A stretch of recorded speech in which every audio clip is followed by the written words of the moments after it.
जरा सोचिए, डाकू और सर्दियों की एक काली रात। क्या ऐसी कहानी किसी को सुलाने में मदद कर सकती है? पहली बार सुनने में तो ये बिल्कुल अजीब लगता है ना?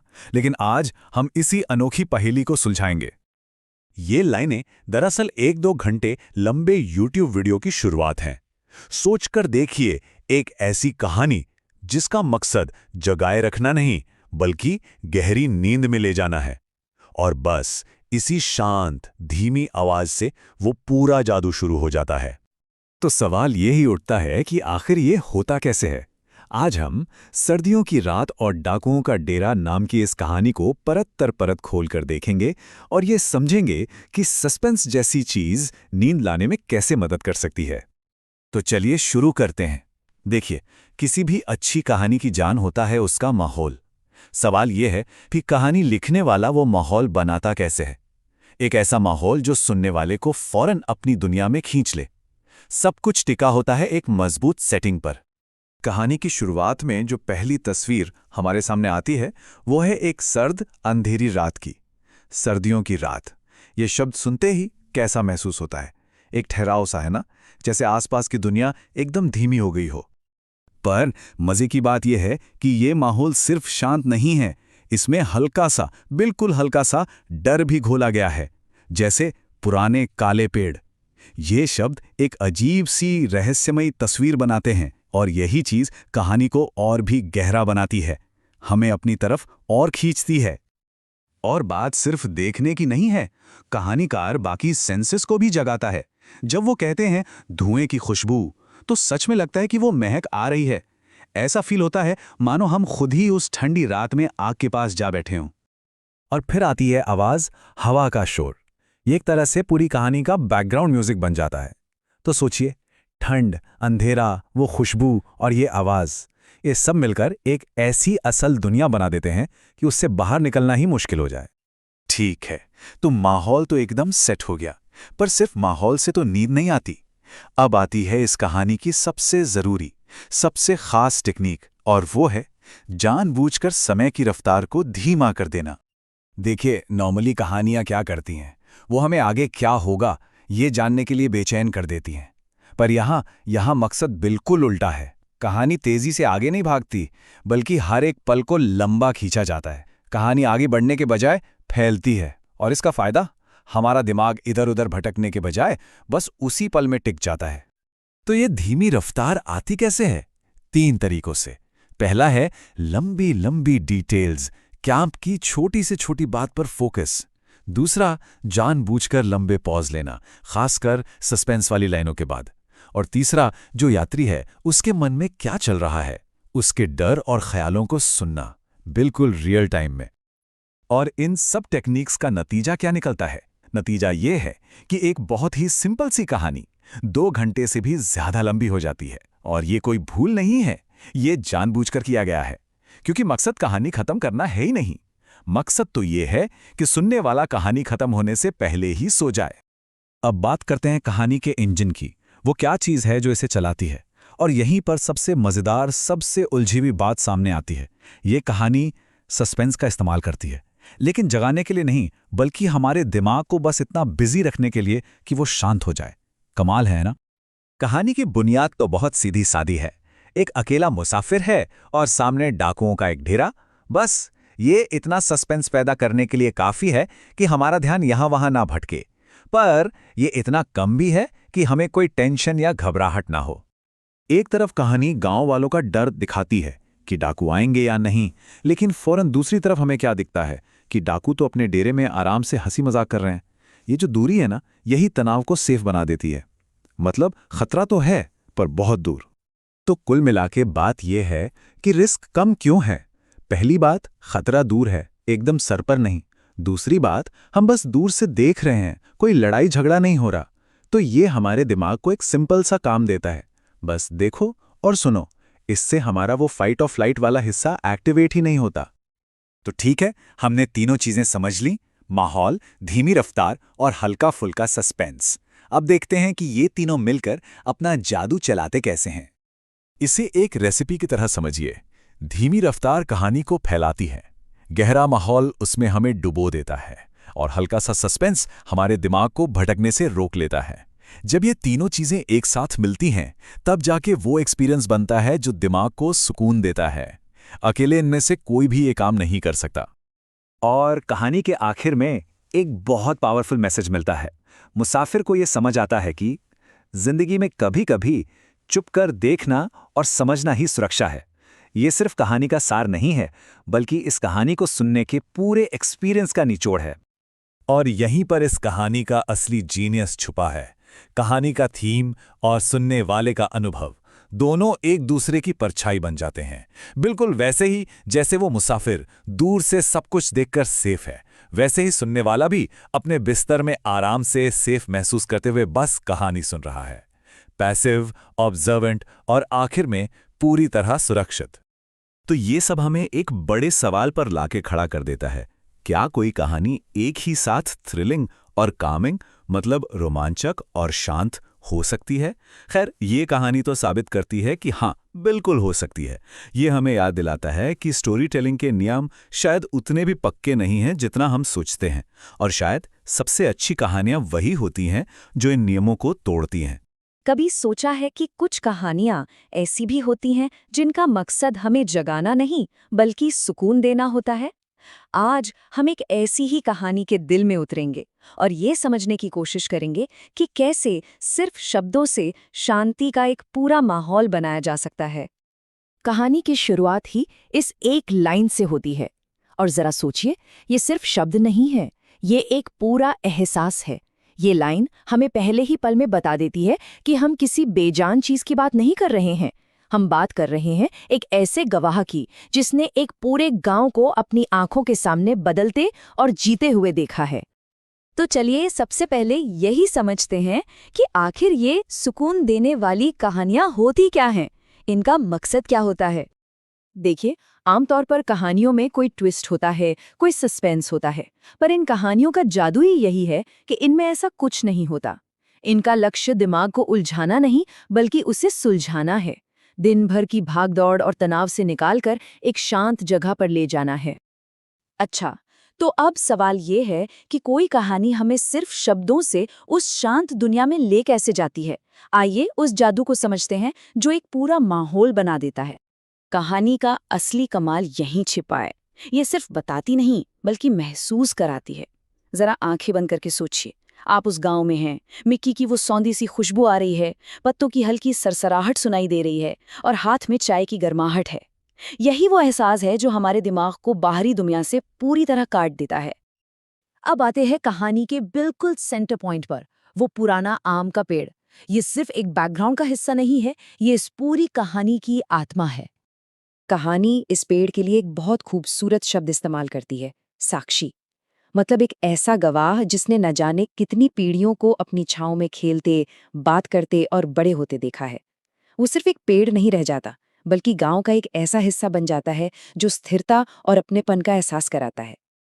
और जब गांव वाले खुद ये कहते हैं कि ये पेड़ उनकी जिंदगी का साक्षी है, तो ये रिश्ता और भी गहरा महसूस होता है। ऐसा लगने लगता है कि जैसे वो पेड़ हम सबकी यादों को भी संजोए हुए हैं। पर एक गांव सिर्फ पेड़ पौधों से तो नहीं बनता, वो बनता है लोगों से और उनके रिश्तों से। तो चलिए देखते हैं कि ये कहानी रिश्तों की उस डोर को कैसे बुनती है।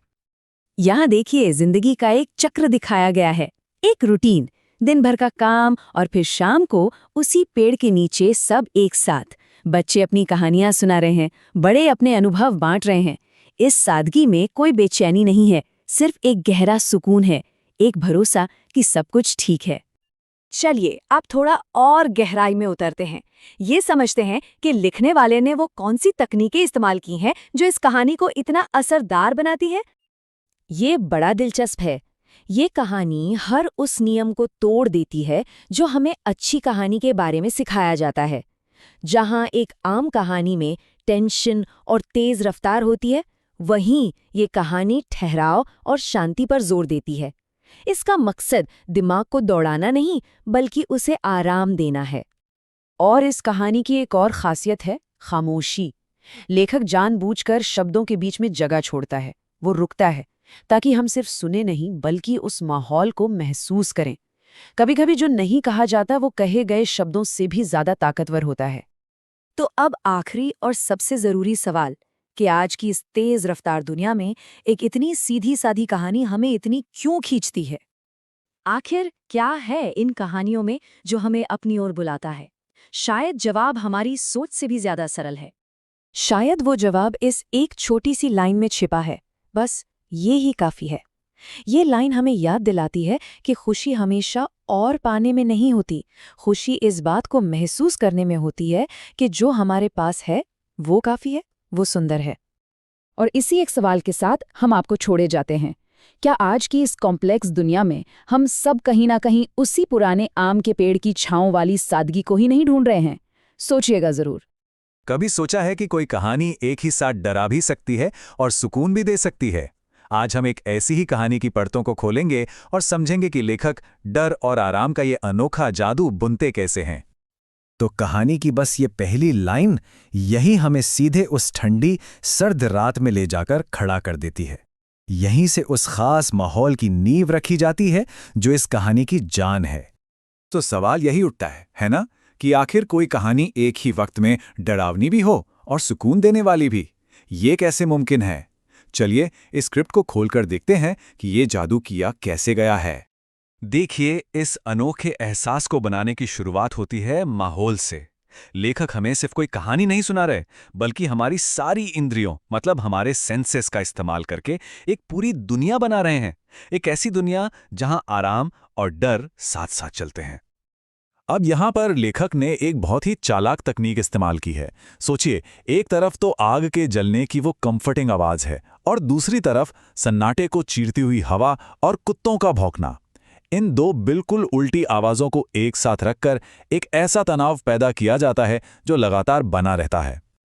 और ये सिर्फ सुनने की बात नहीं है, ये महसूस करने की बात है। लेखक हमें बाहर की बर्फीली हवा और अंदर आग की गर्मी दोनों का एहसास कराते हैं। और जब हम कहानी में इतना डूब जाते हैं तो बाहर का हर छोटा सा खतरा भी बहुत असली और बहुत करीब लगने लगता है। ठीक है, तो डर और तनाव का माहौल तो बन गया, लेकिन इसकी वजह क्या है? कहानी का असली सस्पेंस छिपा है उसके विलन में, जो वैसा बिल्कुल नहीं है जैसा हम आमतौर पर सोचते हैं। मतलब इस कहानी का जो विलेन है वो चोर, उसका कोई चेहरा ही नहीं है, कोई शरीर नहीं है। लेखक ने जानबूझकर उसे हमारी नजरों से छुपाकर रखा है। इससे वो एक इंसान नहीं बल्कि एक अनजाना, अनकहा डर बन जाता है, जिसे हमारी कल्पना और भी ज्यादा खौफनाक बना देती है। और सच कहूं तो यही बात इस कहानी को इतना असरदार बनाती है। ये अनिश्चितता कि वो कभी भी आ सकते हैं, ये हमारे उस सबसे गहरे डर को छूती है जो हम सब में होता है, अनजाने का डर। जब खतरा कोई परछाई हो तो हर चरमराती हुई आवाज और हवा का हर झोंका उसी परछाई का हिस्सा लगने लगता है। हर आहट एक खतरे का इशारा बन जाती है। तो जब डर इतना अनजाना हो तो इंसान उस पर कैसा रिएक्शन देता है? कहानी हमें सिर्फ डराती नहीं है, बल्कि डर के मनोविज्ञान की गहराइयों में भी लेके जाती है। और यहाँ एक बहुत दिलचस्प बात देखने को मिलती है। गांव वाले घबराकर चीख चिल्ला नहीं रहे हैं, वो शांत हैं, लेकिन पूरी तरह से सतर्क। वो अपनी सांसें थाम कर सुन रहे हैं, और उनका यही ठहराव हमारे अंदर के तनाव को और भी ज्यादा बढ़ा देता है। और ठीक इसी तनाव भरे माहौल के बीच कहानी का सबसे खूबसूरत पल आता है, जब एक माँ अपने बच्चे से कहती है, डर को महसूस करना और फिर भी शांत रहना भी एक हिम्मत है।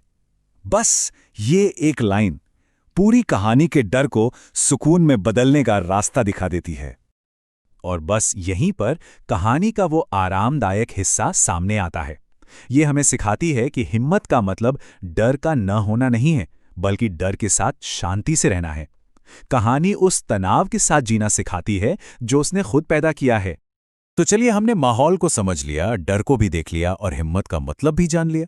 पर अब सवाल यह है कि कहानी इस तनाव से हमें बाहर कैसे निकालती है? इसका जवाब छिपा है कहानी के स्ट्रक्चर में। एक चीज पर गौर कीजिए, यहां कोई जोरदार क्लाइमैक्स नहीं है, कोई लड़ाई नहीं, चोर बस चला जाता है। ये जानबूझकर किया गया है। टकराव ना होने से तनाव अचानक टूटता नहीं, बल्कि धीरे धीरे हवा में घुल जाता है, ठीक वैसे ही जैसे सुबह का कोहरा छटता है। और बस यही तो कहानी का असली मकसद है, हमें सुकून की इस गहरी भावना तक पहुंचाना। ये कहानी सिखाती है कि सच्ची शांति का अनुभव अक्सर तनाव और डर से गुजरने के बाद ही होता है।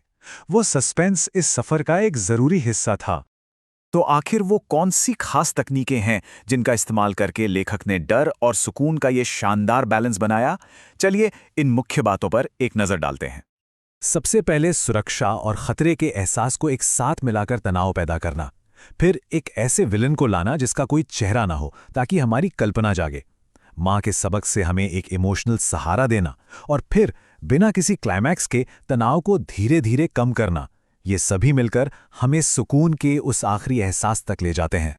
तो आखिर में कहानी सुनाने की कला का जादू यही है कि वो एक ही पल में हमें कई कॉन्ट्रडिक्टरी एहसासात महसूस करा सकती है। ये हमें याद दिलाता है कि सबसे यादगार अनुभव अक्सर वही होते हैं जो हमें एक ही साथ कई अलग अलग चीज़ें महसूस कराते हैं। अब सोचने वाली बात यह है कि क्या कोई ऐसी कहानी है जिसने कभी किसी को एक साथ इतने अलग अलग एहसास दिए हों? क्या कभी ऐसा हुआ है कि कोई कहानी आपको धीरे धीरे अपनी दुनिया में खींच ले और पता भी न चले? आज हम एक ऐसी स्क्रिप्ट की बनावट को समझने वाले हैं जो 2 घंटे से भी ज्यादा लंबे और गहरे अनुभव के लिए तैयार की गई है। चलिए साथ मिलकर इसकी कहानी कहने की कला को समझते हैं। कोहरे में सबसे जरूरी है रखवाली। ये सिर्फ एक लाइन नहीं है, ये पूरी कहानी का दिल है, उसकी धड़कनें। इसे सुनते ही एक तस्वीर बनती है, एक अनदेखे मंडराते हुए खतरे की। यह हमें बताती है कि असली दुश्मन वो नहीं जो दिख रहा है, बल्कि वो है जो इस धुंध में छिपा है, और उसके खिलाफ हमारा सबसे बड़ा हथियार हर पल की चौकसी। तो इस कहानी की गहराई तक कैसे पहुंचेंगे? देखिए, सबसे पहले हम इसकी धीमी रफ्तार के पीछे का राज जानेंगे। फिर हम कोहरे को सिर्फ एक मौसम नहीं बल्कि एक किरदार की तरह देखेंगे। हम गांव की रखवाली के रस्म को समझेंगे, कहानी में आए छोटे से टकराव को देखेंगे और आखिर में उस संदेश को पकड़ेंगे जो इस कहानी की आत्मा है। तो चलिए शुरू करते हैं सबसे पहले और शायद सबसे अजीब लगने वाले पहलू से, इसकी स्पीड। मतलब कोई कहानी जानबूझकर इतनी धीमी क्यों चलना चाहिए, है ना? आइए देखते हैं। तो देखिए, किसी तेज तर्रार एक्शन फिल्म वाला हिसाब किताब यहाँ है ही नहीं। ये स्क्रिप्ट असल में एक स्लीप स्टोरी है। इसका काम है धड़कनें बढ़ाना नहीं बल्कि उन्हें शांत करना है। ये सिर्फ एंटरटेन करने के लिए नहीं है बल्कि कहानी के माहौल में पूरी तरह डुबो देने के लिए है। तो यहाँ जो धीमी गति है वो कोई कमजोरी नहीं बल्कि कहानी कहने वाले का सबसे बड़ा, सबसे जरूरी हथियार है। अच्छा, अब आते हैं कहानी के उस हिस्से पर जो मेरे हिसाब से सबसे दिलचस्प है, घना कोहरा। और ये सिर्फ मौसम का हाल नहीं है, ये अपने आप में एक जीता जागता किरदार है। सोचिए, ये कोहरा एक दीवार जैसा है जिसने गांव को पूरी दुनिया से अलग थलग कर दिया है। ये एक ऐसा पर्दा है जिसके पीछे खतरा छिपा है, लेकिन यही पर्दा हमारी बाकी सेंसेस को, हमारी सुनने की ताकत को एकदम से बढ़ा देता है। अब जब आंखों पर भरोसा नहीं कर सकते तो कान ही सब कुछ है ना? पत्तों की जरा सी खड़खड़ाहट, हवा की हल्की सी आवाज, हर चीज एक खतरे का इशारा लगती है। हाथ को सामने रखकर भी कुछ साफ नहीं, कमाल की है क्योंकि ये आपको सीधा उस कोहरे में खड़ा कर देती है। वो घुटन, वो अनिश्चितता महसूस होती है, क्योंकि असली डर वो नहीं जो दिख रहा है। असली डर तो वो है जिसकी हम उस धुंध में कल्पना कर रहे हैं। और ये एहसास बढ़ता ही जाता है, जैसे पेड़ अब पेड़ नहीं, बस हल्की सी सिलुएट या परछाई बनकर रह गए हैं। कोहरा क्या करता है? वो जानी पहचानी चीजों को भी एकदम अनजाना और डरावना बना देता है। अपना आंगन भी खतरनाक लग सकता है। तो इसका असर क्या होता है? यही कि हर एक कदम और भी ज्यादा सस्पेंस से भर जाता है। ये कहानी कहने का एक ब्रिलियंट तरीका है। यहां टेंशन कुछ दिखाकर नहीं बल्कि सब कुछ छिपाकर पैदा किया जा रहा है। तो सवाल ये उठता है कि कोहरे के इस माहौल में गांव वाले खुद को महफूज कैसे रखते हैं? यहीं पर कहानी का अगला पिलर, अगला स्तंभ सामने आता है, रखवाली की रस्म। रखवाली का मतलब सिर्फ पहरा देना नहीं है, ये उससे कहीं बढ़कर है। ये उस कम्युनिटी की, उस समुदाय की आत्मा है। ये एक तरह का अनस्पोकन प्रॉमिस है, एक खामोश वादा है जो हर गांव वाला एक दूसरे से करता है कि इस कोहरे में तुम अकेले नहीं हो, मैं हूं तुम्हारे लिए और तुम हो मेरे लिए। जरा उस सीन को इमेजिन कीजिए, गांव के बुजुर्ग हैं और उनके हाथ में हथियार के नाम पर बस छोटी छोटी छड़ियां और टिमटिमाती हुई मशालें हैं, और वो रात में गश्त लगा रहे हैं। कोहरे में उनके धीमे धीमे कदमों की आहट गूंज रही है, ये किसी एक आदमी का काम नहीं है, ये सबकी जिम्मेदारी है। और यहीं से कहानी में एकता वाली बात की नींव पड़ती है। ठीक है, तो अब माहौल सेट हो चुका है, गांव का नियम भी पता चल गया। तो फिर कहानी में कॉन्फ्लिक्ट यानी टकराव कैसे आता है? वो भी बहुत धीरे से, बहुत सटल तरीके से आता है। देखिए, टकराव कोई धमाके के साथ नहीं आता, बल्कि दबे पांव आता है। सबसे पहले क्या होता है? एक अनजानी आवाज, बस एक आवाज। फिर रघुनाथ जो पहरा दे रहा है वो जांच करने जाता है। उसे क्या दिखता है? कोई चेहरा नहीं, बस एक छिपी हुई हरकत। और फिर वो बाकियों को इशारा करता है। देखा, ये सारे स्टेप्स कितने मामूली हैं, लेकिन कोहरे की वजह से ये मामूली पल भी सांस रोक देने वाले बन जाते हैं। और सच कहूं तो यही इस स्क्रिप्ट का असली जादू है। खतरा देखा जाए तो बहुत छोटा है, एक हल्की सी आवाज, जरा सी हरकत, पर यही तो पूरी ट्रिक है ना? राइटर हमें कुछ दिखाता नहीं, वो हमारे दिमाग में जो खाली जगह है उसे भरने के लिए छोड़ देता है। और सच बताइए, हमारे अपने दिमाग में बने ख्याली राक्षसों से ज्यादा डरावना और क्या हो सकता है? तो ठीक है, खतरा आ गया, अब इसका समाधान कैसे होता है और आखिर में कहानी हमें क्या सिखाती है? चलिए अब उस पर आते हैं। जरा इस फर्क को देखिए। एक तरफ क्या है? कोहरे में छुपे हुए कुछ चोर, मतलब एक छोटा मोटा अलग थलग सा खतरा। और दूसरी तरफ क्या है? उस खतरे का जवाब, एक पूरा का पूरा गांव जो एक साथ है, सतर्क है और तैयार है। तो नतीजा क्या होगा, इस पर तो कोई शक था ही नहीं, राइट? और पूरी कहानी का जो निचोड़ है, जो सार है, वो इस एक लाइन में है। एकता और हिम्मत ही सबसे बड़ा शील्ड है। मतलब ये कहानी हमें बस यही बताती है कि जब लोग एक साथ मिलकर, एकजुट होकर किसी मुसीबत का सामना करते हैं, तो फिर वो मुसीबत कितनी ही बड़ी क्यों ना लगे, उसे हराया जा सकता है। तो ये पूरा डीकंस्ट्रक्शन हमें एक आखिरी और बहुत गहरे सवाल पर लाके छोड़ देता है कि क्या अक्सर सबसे बड़ी, सबसे गहरी बातें, सबसे सीधी सादी, सरल कहानियों में ही छिपी होती हैं? शायद असली कहानीकार वो नहीं जो कहानी को उलझा दे, बल्कि वो है जो सादगी में भी गहराई ढूंढ ले। कभी कभी जो सबसे ज्यादा डरावनी चीज होती है वो कोई राक्षस या भूत नहीं, बल्कि कोहरा होता है, एक अनजानी सी चीज। तो चलिए चलते हैं एक ऐसे ही गांव की कहानी में और समझते हैं कि ये डर आखिर पैदा कैसे होता है। ये कहानी एक बड़ी दिलचस्प बात बताती है कि डर पैदा करने के लिए हमेशा किसी विलन की जरूरत नहीं होती। नहीं, कभी कभी तो सिर्फ माहौल ही काफी होता है। आइए देखते हैं कैसे। हर अच्छी कहानी की शुरुआत होती है उसके माहौल से, और इस कहानी में तो माहौल ही सब कुछ है, वो खुद एक किरदार की तरह है। तो जरा सोचिए, एक छोटा सा, दुनिया से बिल्कुल कटा हुआ गांव है। मिट्टी के घर बने हैं और गांव के बीचों बीच एक बहुत बड़ा बरगद का पेड़ है। सब कुछ एकदम शांत, एकदम सामान्य लगता है। लेकिन फिर आती हैं सर्दियां और उनके साथ आता है घना कोहरा, एक ऐसी सफेद चादर जो हर चीज को ढक लेती है, जो पूरे गांव को दुनिया की नजरों से मानो छिपा देती है। और इस धुंध के बीच जो हमारी आंखें और कान बनता है, वो है हरिराम, गांव का अकेला चौकीदार, एक शांत, सब कुछ गौर से देखने वाला इंसान जो तब जागता है जब बाकी पूरा गांव सो रहा होता है। ठीक है, तो माहौल तो तैयार हो चुका है, पर एक हल्की सी बेचैनी को असली खौफ में कैसे बदला जाता है, इसका जवाब हमें मिलता है कहानी में धीरे धीरे सामने आ रहे सुरागों से।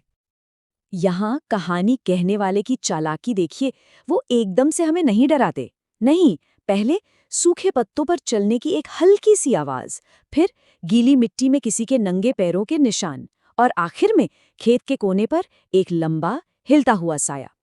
एक एक करके ये चीजें तनाव को बढ़ाती जाती हैं।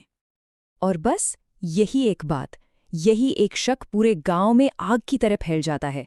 इस कोहरे में कोई है जो दिखाई नहीं देता।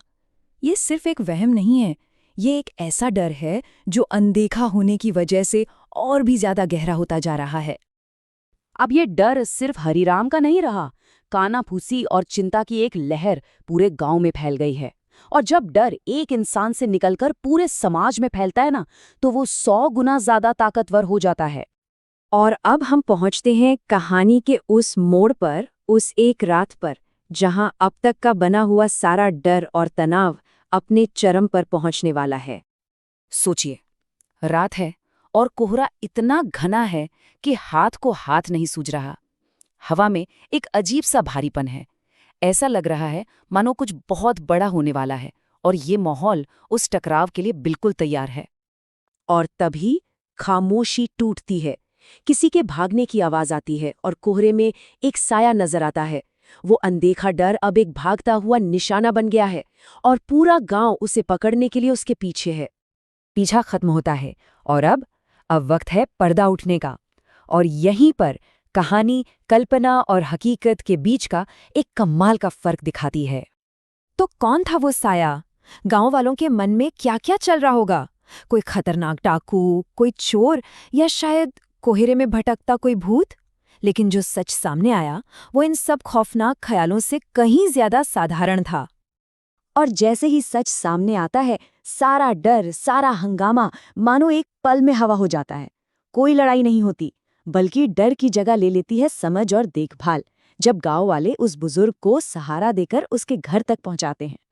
तो असली बात ये नहीं है कि क्या हुआ, असली बात ये है कि इस पूरी कहानी का अंत हमें डर के बारे में क्या सिखाता है, उसकी असलियत क्या है।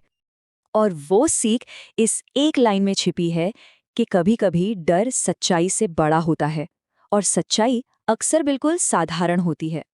और यही सवाल ये कहानी हमारे लिए भी छोड़ जाती है। ये सोचने पर मजबूर करती है कि हमारी अपनी जिंदगी में जो डर के कोहरे हैं, उनके पीछे कौन सी साधारण सच्चाइयां छिपी हो सकती हैं। कभी सोचा है कि कुछ कहानियां हमें इतना बेचैन क्यों कर देती हैं?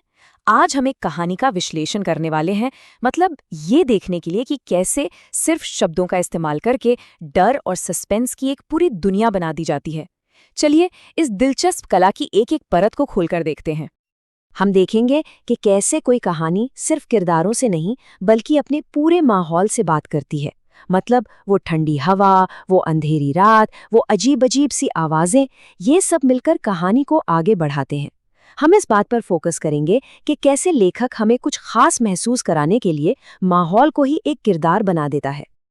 तो ठीक है, आइए इस कहानी के बनावट को थोड़ा और करीब से देखते हैं। हम इसके 5 मेन स्टेप्स को समझेंगे, एक शांत शुरुआत से लेकर एक चौंकाने वाले अंत तक, और ये जानने की कोशिश करेंगे कि लेखक ने हर कदम पर टेंशन को कैसे बढ़ाया। जानते हैं, हर अच्छी डरावनी कहानी अक्सर एक शांत जगह से ही शुरू होती है। तो चलिए देखते हैं कि कैसे ये कहानी अपनी शुरुआती शांति से हमें एक बर्फीली, अलग-थलग दुनिया में खींच लेती है, इससे ठीक पहले कि कुछ भी गड़बड़ होना शुरू हो। इस बात पर ध्यान दीजिए कि लेखक कैसे हमारी सेंसेस, हमारी इंद्रियों को टारगेट करता है। वो हमें डूबते सूरज को महसूस कराता है, ठंडी हवा को और चूल्हों से उठते धुएं की उस गंध को।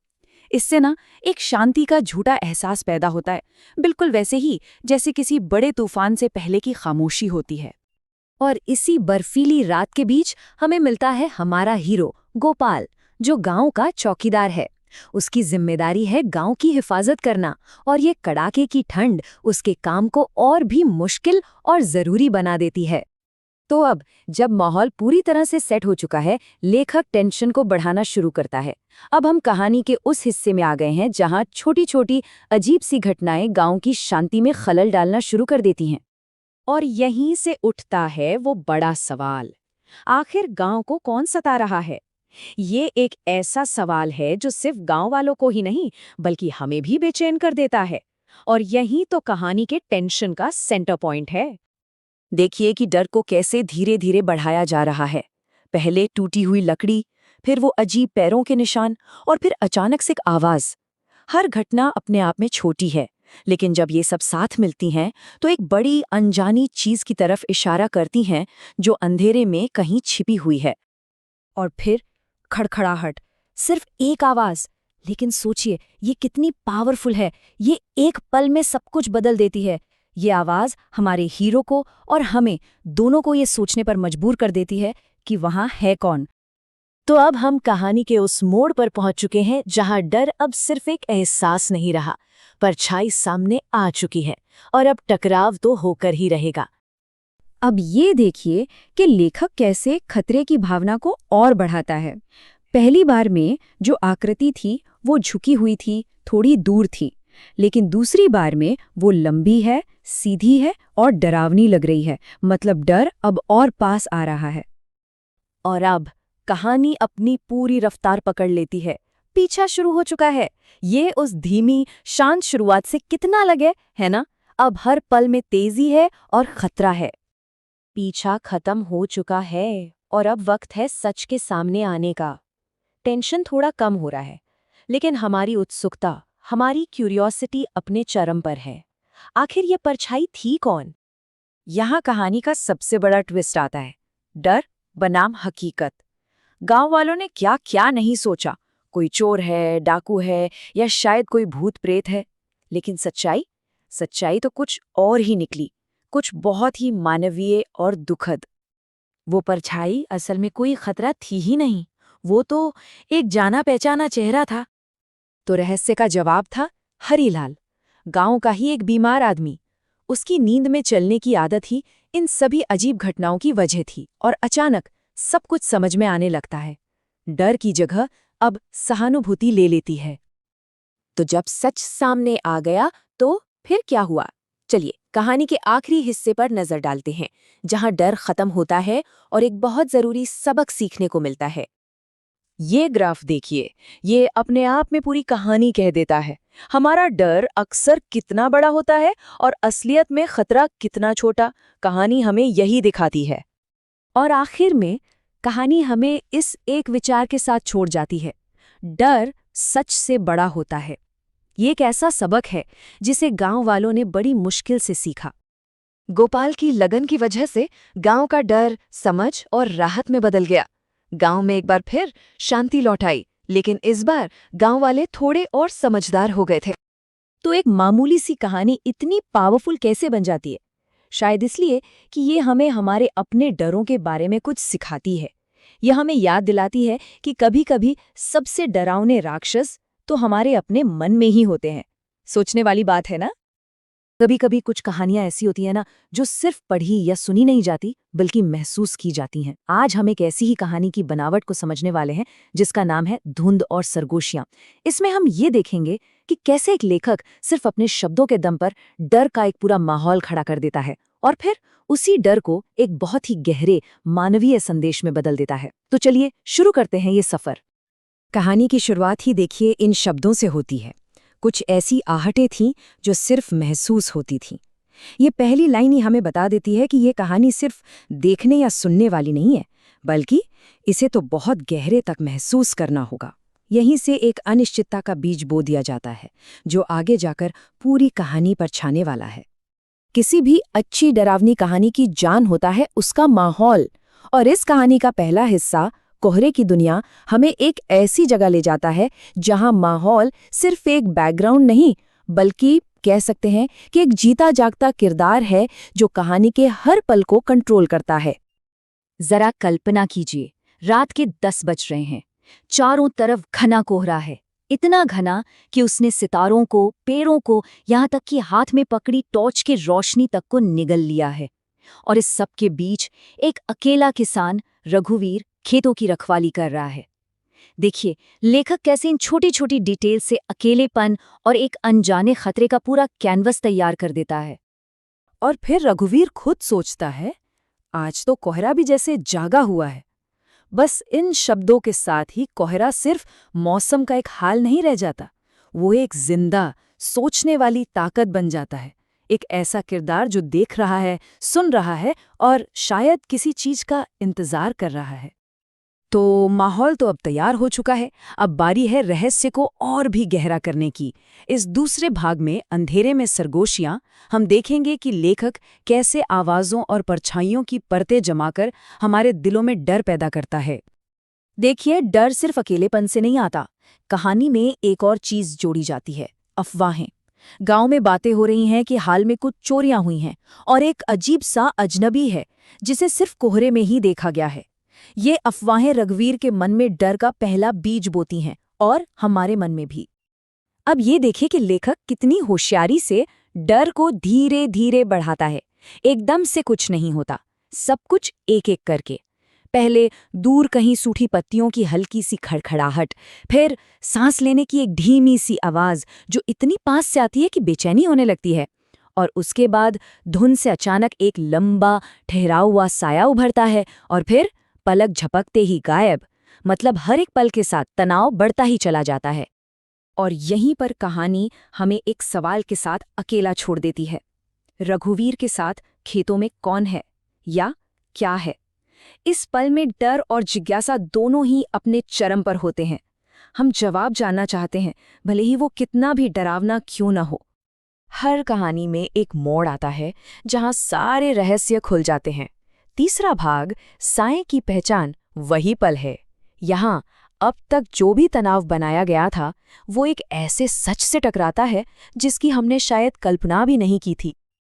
जब डर हद से गुजर जाता है तो रघुवीर हिम्मत जुटाता है और जोर से चिल्लाता है, कौन है वहां? ये सिर्फ एक सवाल नहीं है, ये डर के सामने उसकी एक चुनौती है, उस अनजाने का सामना करने की उसकी आखिरी कोशिश है। और फिर जो जवाब आता है वो सब कुछ बदल देता है। एक कांपती हुई, डरी हुई सी आवाज कहती है, डरिए मत, मैं रास्ता भटक गया हूं। एक ही पल में खतरे का पूरा माहौल पिघलकर लाचारी और कमजोरी में बदल जाता है। और फिर सच सामने आता है। वो डरावनी परछाई कोई चोर या भूत नहीं, बल्कि एक बूढ़ा मुसाफिर है जो ठंड में रास्ता भटक गया है और कांप रहा है। जिस चीज से रघुवीर इतना डर रहा था वो असल में मदद के लिए एक पुकार थी। कहानी डर से घूमकर सीधी सहानुभूति पर आ जाती है। तो ये कहानी आखिर थी क्या? क्या ये सिर्फ एक डरावनी घटना थी?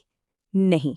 अब हम कहानी के असली सार पर आते हैं, इंसानियत का एक सबक, और समझते हैं कि इस धुंध और इन सरगोशियों के पीछे लेखक हमें असल में क्या बताना चाहता था। रघुवीर का ये सोचना ही इस कहानी का दिल है।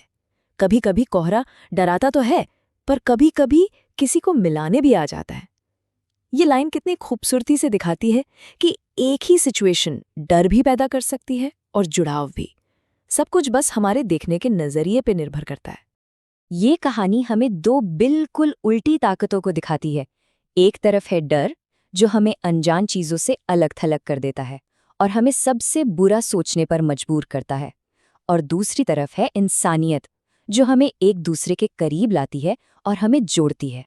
कहानी के अंत तक रघुवीर पूरी तरह से बदल चुका है। जिन आहटों ने उसे इतना डराया था, अब वही आहटें उसे किसी जरूरतमंद की मदद का इशारा लगती हैं। उसका डर अब समझदारी और इंसानियत में तब्दील हो गया है।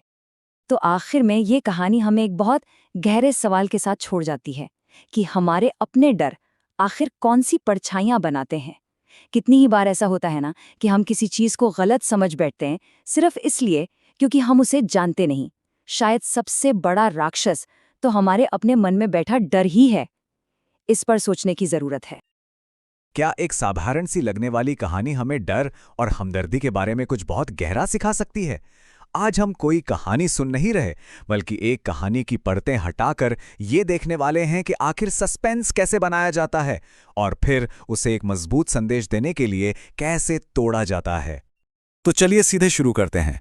कहानी की पहली ही लाइन, गांव के एक बुजुर्ग की ये रहस्यमयी बात। बस एक लाइन और तुरंत ही एक अनजाना डर और पुरानी लोक कथाओं जैसा माहौल बन जाता है। तो हमारा पहला पड़ाव है बेचैनी की एक रात। अब सवाल यह है कि लेखक कुछ भी होने से पहले ही टेंशन कैसे बनाता है, और जवाब बड़ा कमाल का है, खामोशी का इस्तेमाल करके। जरा सोचिए, पुआल की छतें, मिट्टी की दीवारें, मतलब एक बिल्कुल जाना पहचाना साधारण सा माहौल। और ये जानबूझकर किया गया है, क्योंकि जब ऐसी आम सी जगह पर कुछ अजीब होता है ना, तो वो और भी ज्यादा डरावना लगता है। और फिर ये होता है खामोशी, कुत्तों का भौंकना भी बंद। देखिए, कभी कभी सबसे डरावनी चीज वो नहीं होती जो मौजूद है, बल्कि वो होती है जो गायब है। ये एक क्लासिक तरीका है ये बताने का कि कुछ बहुत बहुत गड़बड़ है। यहां पर खामोशी का मतलब सिर्फ आवाज का न होना नहीं है। नहीं, ये खुद एक किरदार बन जाती है, एक भारी दम घोटने वाली मौजूदगी जो हमारी धड़कनें तेज कर देती है। मतलब लेखक उन चीजों का इस्तेमाल कर रहा है जो वहां है ही नहीं, और देखिए ये कितना असरदार है। ठीक है, तो माहौल तो बन गया है। अब आता है दूसरा पड़ाव, साइये की पहली चाल। अब कहानी हमें उस इंसान से मिलवाती है जो इस पूरे रहस्य का सामना करने वाला है। ये हैं हरिपाल, शांत हैं लेकिन बहादुर। कहानी में ये हमारी आंखें और कान हैं, जब सब कुछ अजीब और डरावना होने लगता है तो हरिपाल ही वो एक मजबूत कड़ी है जो इस अनजाने से टकरा रहा है। और ये रहा वो पल, बस एक झलक, एक हिलती हुई परछाई जो टॉर्च की रोशनी पड़ते ही गायब। किसी भी सस्पेंस कहानी के लिए ये एक परफेक्ट शुरुआत है ना? एक ऐसा खतरा जिसे आप देख तो सकते हैं पर पकड़ नहीं सकते। तो अब खतरा सामने आ चुका है, भले ही धुंधला सा। अब देखते हैं तीसरा पड़ाव, अज्ञात का पीछा। लेखक अब हमें कहानी में और गहराई तक खींचने के लिए सुरागों की एक लड़ी कैसे बिछाता है। घिसटने की आवाज, पेड़ पर खरोच, एक अजीब सी ठंडक। एक बात पर ध्यान दीजिए, ये सारे सुराग कितने वेग हैं, कितने धुंधले हैं, और ये जानबूझकर किया गया है। लेखक हमें कोई बना बनाया राक्षस नहीं दिखा रहा, वो हमारे दिमाग को उकसा रहा है कि हम खुद अपना सबसे डरावना राक्षस बना लें। साहित्य की भाषा में इसे फोरशैडोइंग या पूर्वाभास कहते हैं। ये बिल्कुल वैसा है जैसे पहेली के छोटे छोटे टुकड़े छोड़ते जाना। हर अजीब आवाज, हर अनोखा सुराग, ये बेचैनी को बस बढ़ाता जाता है और हमें उस पल का इंतजार करने पर मजबूर कर देता है जब पर्दा उठेगा। और अब आता है चौथा पड़ाव, कोहरे में एक चेहरा। ये वो मोमेंट है जिसका हम सब इंतजार कर रहे थे, आमना सामना। लेकिन यहां जो बात सबसे दिलचस्प है वो ये है कि कहानी हमारी सारी उम्मीदों को कैसे पलट कर रख देती है। तो आखिर ये था क्या? वो साया जो पूरे गांव को डरा रहा था, वो क्या था? कोई भूत, कोई जानवर? अब तक का सारा डर, सारी आशंकाएं, सब कुछ इसी एक सवाल पर आके टिक गया है। और ये कमाल का है। देखिए, कहानी ने कितनी चतुराई से उस अलौकिक डर को, जिसकी हम उम्मीद कर रहे थे, एक गहरी मानवीय और दिल को छू लेने वाली कमजोरी से बदल दिया। जो हम सोच रहे थे वो कुछ और निकला, और जो निकला वो कुछ और है। तो अब रहस्य तो सुलझ गया है, लेकिन असली जादू अब शुरू होता है। पांचवा पड़ाव, डर से सहानुभूति तक। कहानी अब डर को किसी और ही चीज में बदल देती है। देखिए, गांव वालों ने क्या किया। उनकी दयालुता के ये छोटे छोटे काम, यही उस डर का इलाज हैं जिसने कुछ ही पल पहले उन्हें जकड़ रखा था। मतलब डर का जवाब हमला नहीं, हमदर्दी है। और ये रही कहानी की आत्मा। ये एक लाइन पूरी कहानी को एक नया मतलब दे देती है। ये हमें याद दिलाती है कि हम जिसे खतरा समझ रहे होते हैं वो अक्सर मदद की एक खामोश पुकार भी हो सकती है। तो असल में वो राक्षस गांव वालों के अपने ही अनजाने के डर का एक आईना था। असली कहानी किसी साए की थी ही नहीं, बल्कि खुद डर के स्वभाव की थी। और आखिर में कहानी हमें इस सवाल के साथ छोड़ जाती है कि कितनी बार हमारा डर सिर्फ एक कहानी होती है, एक कहानी जो हम खुद को ही सुनाते हैं।